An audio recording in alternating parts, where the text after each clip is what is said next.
என்ன கேள்வி?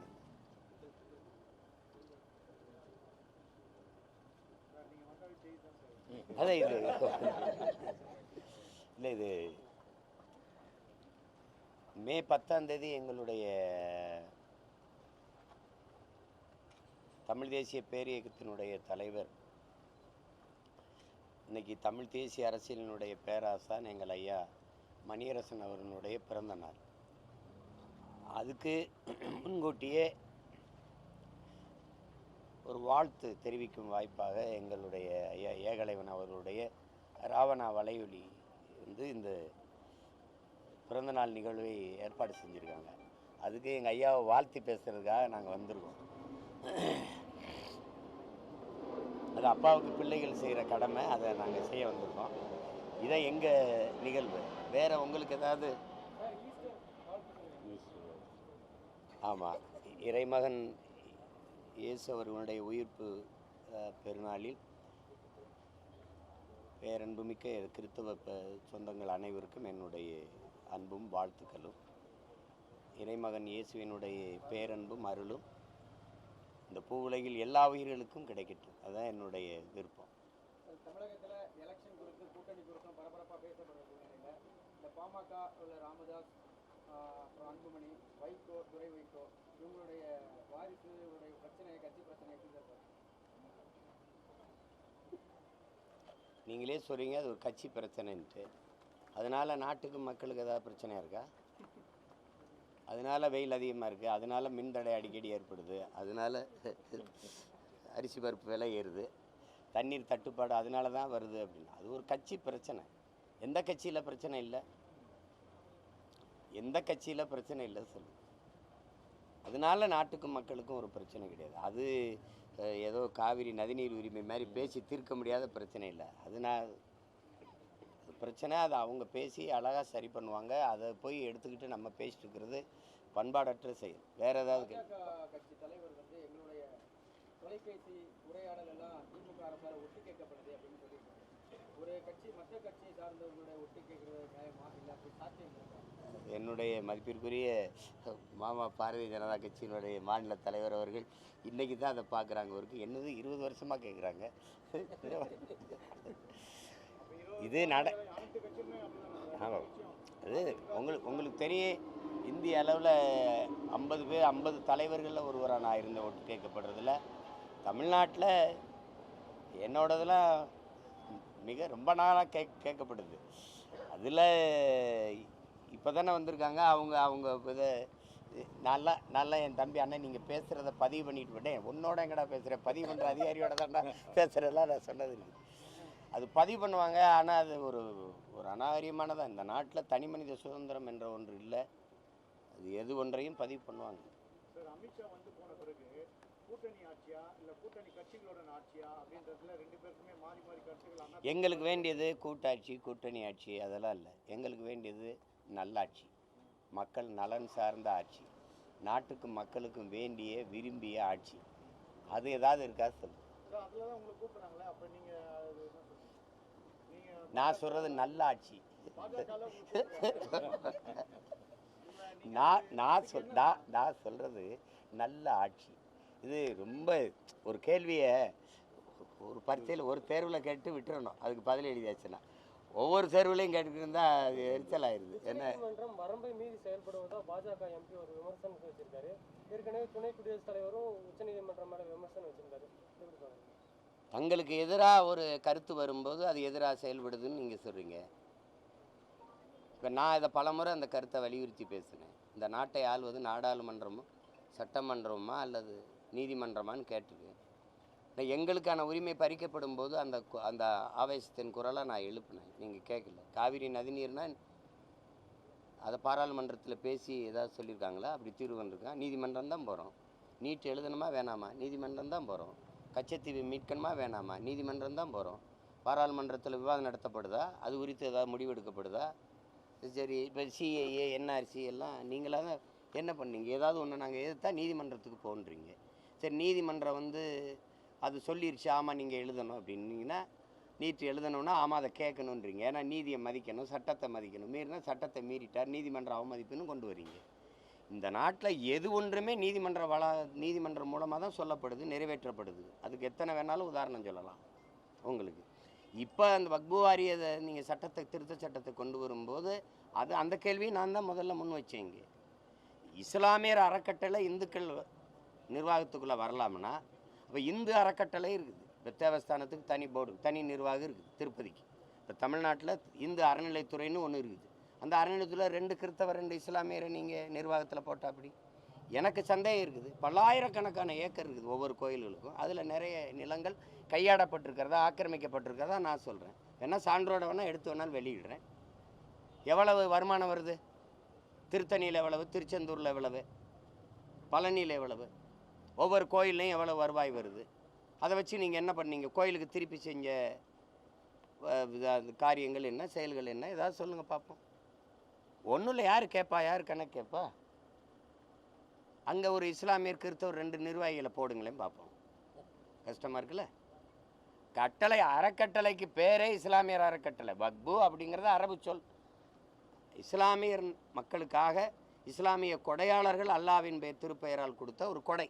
அதில் போய் இந்து 2 பேரை போடு, அந்த மார்க்கம் சாராத 2 பேரை போடு அப்படின்னா அது சேட்டை. அதை தான் அந்த நீதிபதிகள் கேட்குறாங்க. அதை நான் இங்கே கேட்டேன் ஆர்ப்பாட்டத்தில். அதை 2 நாள் கழித்து அது யாருக்குமே தோணுது. அதை அவங்களுக்கு தோணி கேட்குறாங்க. அது உங்களுக்கு எதிராக வந்துருச்சுன்னொன்னே ஐயோ நீதிமன்றங்க. அப்போ நீட்டு எங்களுக்கு வேணாம் விளக்கலிங்கன்னு நாங்கள் போகும்போது எழுதுன்னு சொல்லும்போது நாங்கள் என்ன பண்ணுறது? காவிரி நதிநீர் உரிமையில் எங்களுக்கு கொடுக்க சொல்லிச்சு நீதிமன்றம். கொடுக்க முடியாதுன்னு கர்நாடகா சொல்லுது. அதுலேயாவது பாராளுமன்றம் தலையிட்டுச்சா? நான் கேட்டேன். பாராளுமன்றம், சட்டமன்றம் இப்போ பல்லாங்குழி ஆடுறதுக்கான கூட கேட்டேன். எல்லாமே நீதிமன்றத்தின் மூலமாக தான் நிர்வாகம் நடக்கும்னா அப்புறம் எதுக்கு பாராளுமன்றம், சட்டமன்றம்? அதுக்கு லட்சம் கோடி செலவழித்து தேர்தல். நேற்று அதிமுக சார்பில் நீட் தேர்வுனால உயர்ந்தவங்களுக்கு கண்ணீர் அஞ்சலி செலுத்தி போராட்டம் நடத்திருக்காங்க.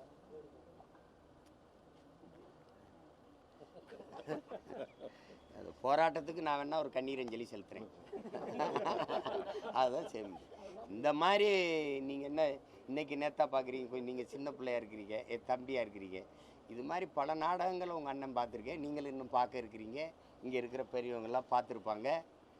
தேர்தல் வரும்போது இதெல்லாம் நடக்கிறது தானே. விழாக்காலங்களில், திருவிழாக்காலங்களில் கூத்து, பாவக்கூத்து, கரகாட்டம், பள்ளி திருமண நாடகம், ஹரிச்சந்திர மாயான காண்டகம், திரைப்பட நடிகைகளை கூட்டிகிட்டு வந்து ஆடல் பாடல் நிகழ்ச்சி, இதெல்லாம் நடக்கும்ல. அது மாதிரி தேர்தல் திருவிழா வரும்போது இதெல்லாம் நடக்கும். இந்த நாடகம் சரியில்லைன்னா இதை பாருங்கள், இது சரியில்லைன்னா இதை பாருங்கள், எதுக்கும் சரியில்லைன்னா படுங்க பேசாம. என்னங்க தம்பி, இது ஒரு கொடுமை தான். அனுபவிச்சுட்டு போங்க, வேற என்ன பண்ண சரி.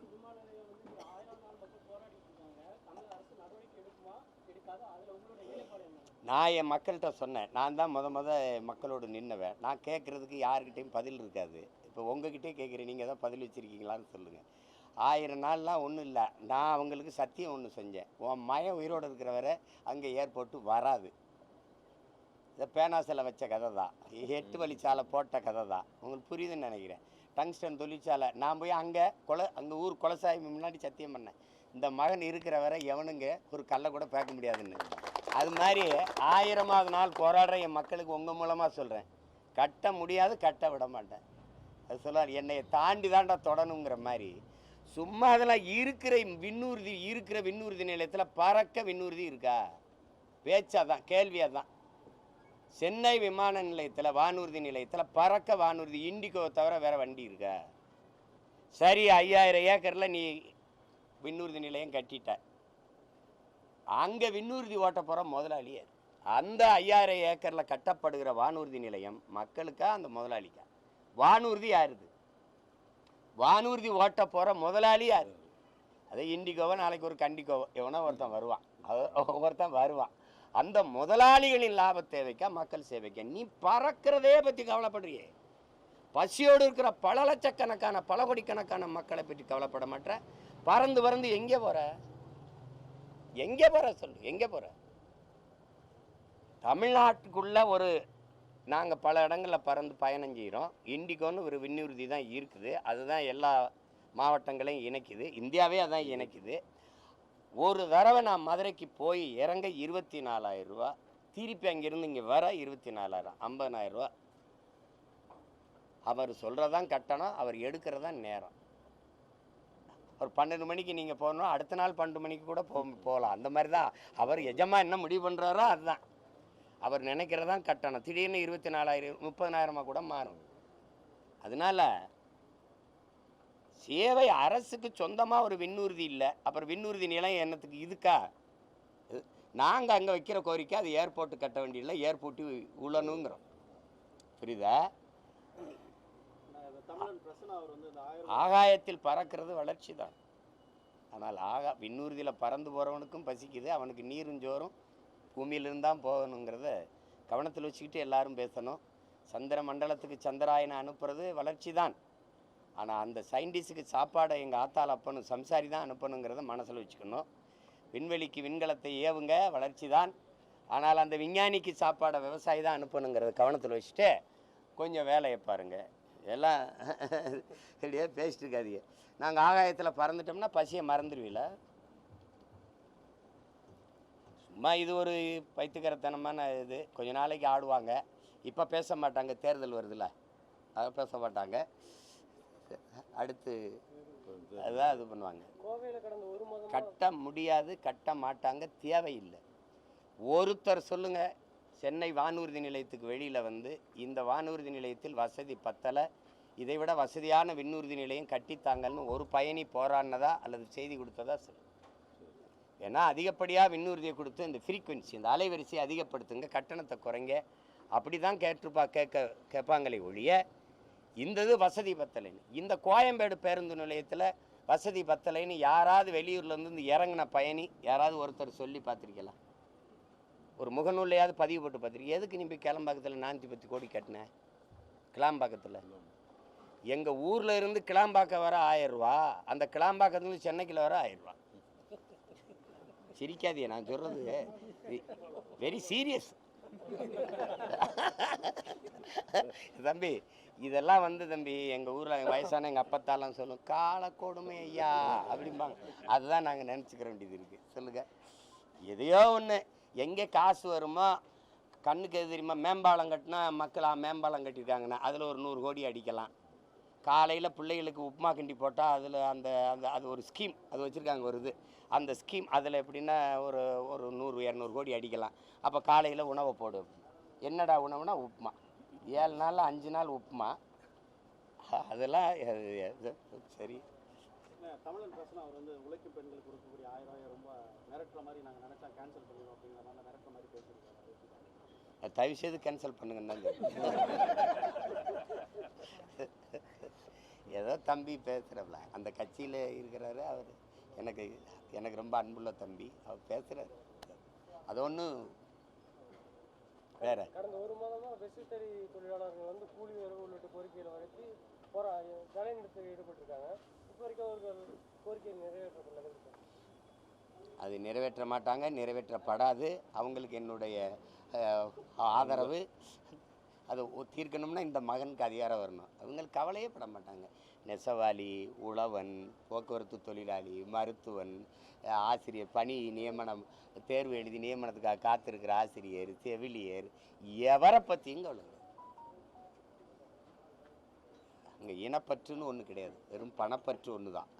அதில் தான் பற்று வரவில்லாம், வேறு எதுவுமே கிடையாது. அதை பேசி என்ன இருக்குது? நம்மளும் தான் பேசிட்டே இருக்கோம், போராடிட்டு இருக்கோம். மாண்புமிக்க தமிழக முதல்வர் ஐயா வந்து சட்டசபையில் பேசுகிறாங்க, 3 ஆண்டுகளில் 1,00,000 போராட்டங்களுக்கு நாங்கள் அனுமதி கொடுத்துருக்குறோம் அப்படின்னா அதில் பெருமை இல்லையா? 1,00,000 பிரச்சனைகளை எங்களுக்கு தந்திருக்கீங்கன்னு அர்த்தம். 1,00,000 பிரச்சனை அப்படின்னா அந்த 3 வருஷமாக மக்கள் எந்த வேலைக்கும் போகல, வீதியில் நின்று போராடி இருந்திருக்காங்க. 1,00,000 போராட்டங்கள் எப்படி இருக்குது பாருங்க. இதில் என்ன பெருமை இருக்குது? அவ்வளவு பிரச்சனை இருக்குது நாட்டிலேன்னு அர்த்தம். இதை ஒரு முதல்வர் பெருமையாக தர்றாரு. மக்கள் அதிகாரம் கைக்கு வந்து அவங்களுடைய முதல் கையெழுத்து 100 கையெழுத்து. முதல் கையெழுத்து நான் முதலமைச்சருங்கிற கையெழுத்து தான், இல்லைன்னா பதவி செல்லாது. அப்புறம் எந்த கையெழுத்தும் செல்லாது. அதுக்கப்புறம் 100 கையெழுத்து. இந்த நாடு இந்த இனத்தின் தலைப்பு எழுத்தை மாத்திர கையெழுத்து 100 கையெழுத்து. அது ஒன்று ஒன்றா சொல்கிறோம். அதுக்கு இது சரி வர, இதுக்கு நேரம் இல்லை. வேறு ஏதாவது கேள்வி? அவ்வளோதானே.